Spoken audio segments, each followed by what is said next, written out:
सीताराम। आप सभी का बहुत बहुत स्वागत है।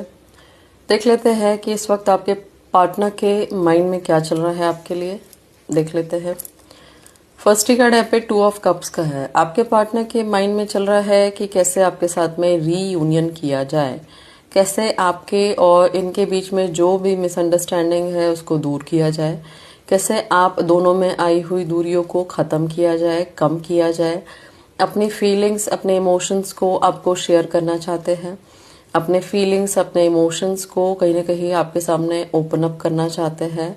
इस वक्त आपकी कमी बहुत ज़्यादा महसूस होती है। इस वक्त आपसे दूर रहना इनको सहन नहीं होता है। ऐसी यहाँ पे कुछ एनर्जीज नज़र आती है। बहुत इमोशनल नज़र आते हैं।